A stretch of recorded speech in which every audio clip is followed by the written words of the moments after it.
He crouched on the sleigh and he raved all day of his home in Tennessee. And before nightfall, a corpse was all that was left of Sam McGee. As you can see, this is kind of a macabre story, but beyond that, it's a story of loyalty, friendship, and perseverance. I'd like to give a little bit of background info about the story. It takes place during the Klondike Gold Rush in the Yukon, and it's based on things and people that the author actually saw. It is a work of fiction, but it's based on things that he actually saw. It was published in 1907 by Robert W. Service. The poem I chose today is called The Cremation of Sam McGee.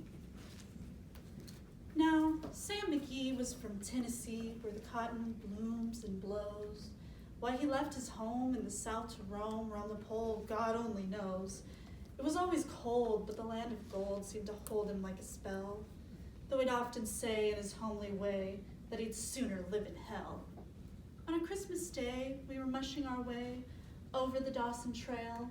Talk of your cold through the parka's fold, it stabbed like a driven nail. If our eyes we closed and the lashes froze till sometimes we couldn't see. It wasn't much fun, but the only one to whimper was Sam McGee. And that very night, as we lay packed tight in our robes beneath the snow, the dogs were fed and the stars overhead were dancing heel and toe. He turned to me, and Cap, says he, I'll cash in this trip, I guess. And if I do, I'm asking that you won't refuse my last request. Well, he seemed so low that I couldn't say no. Then he says with a sort of moan, it's the cursed cold and it's got right hold, till I'm chilled clean through to the bone. Yet 'tain't being dead, it's my awful dread of the icy grave that pains. So I want you to swear that foul or fair, you'll cremate my last remains.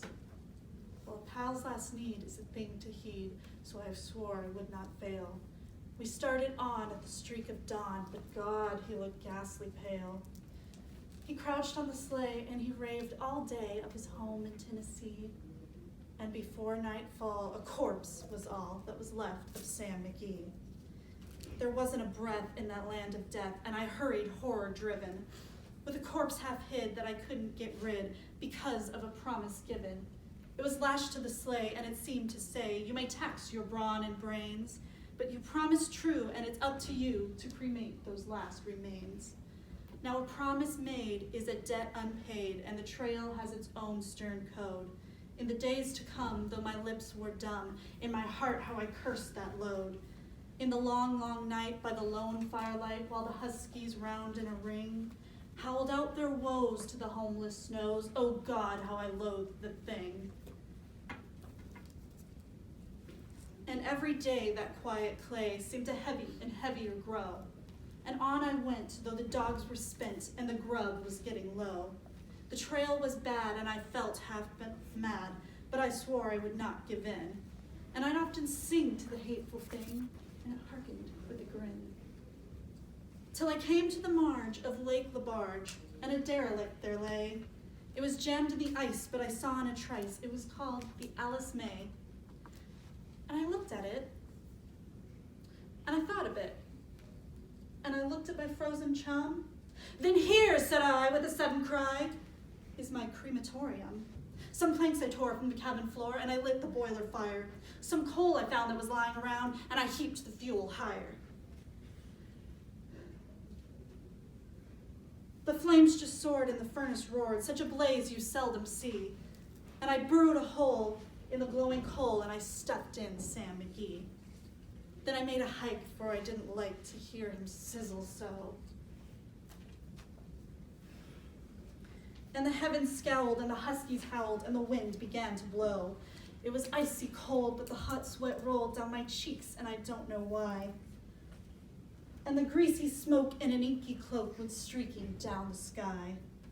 I do not know how long in the snow I wrestled with grisly fear, but the stars came out, and they danced about, ere again I ventured near. I was sick with dread, but I bravely said, I'll just take a peep inside. I guess he's cooked, and it's time I looked. Then the door I opened wide, and there sat Sam, looking cool and calm, in the heart of the furnace roar. He wore a smile, you could see a mile, and he said, "Please close that door. It's fine in here, but I greatly fear you'll let in the cold and storm. Since I left Plum Tree down in Tennessee, it's the first time I've been warm."